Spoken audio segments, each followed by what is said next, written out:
আজকে দুপুরে বানাবো এঁচোড় চিংড়ি।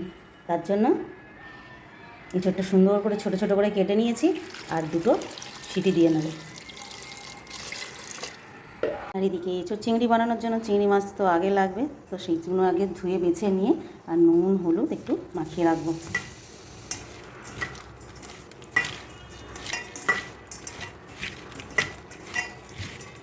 তারপর সমস্ত কিছু এখন সবজিগুলো কেটে নেব।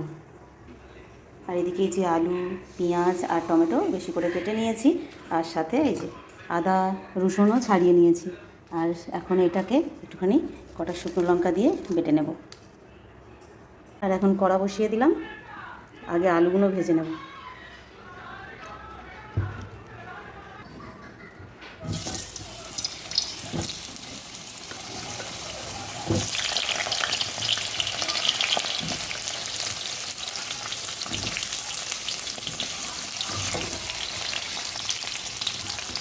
একদম লাল লাল করে আলুগুলো ভেজে তুলে নেব।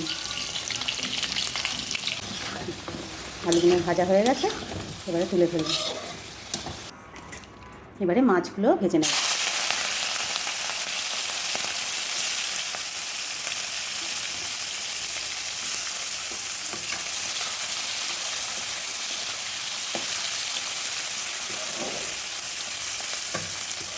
মাছ ভাজাটা তুলে নিয়েছি, এবারে এর মধ্যে দিয়ে দেবো পেঁয়াজ।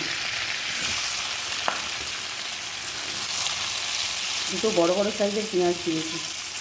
এইসবে একটুখানি পেঁয়াজ মশলা বেশি করে না দিলে জাস্ট খেতে ভালো লাগে না।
দিয়ে দিলাম নুন, হলুদ আর একটু মিষ্টি।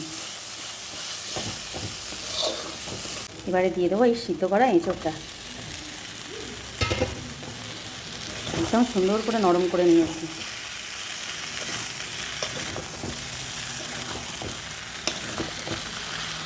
এর উপর দিয়ে দেবো ভেজে রাখা আলু আর চিংড়ি মাছ। এখন দিয়ে দেবো একটু গরম জল।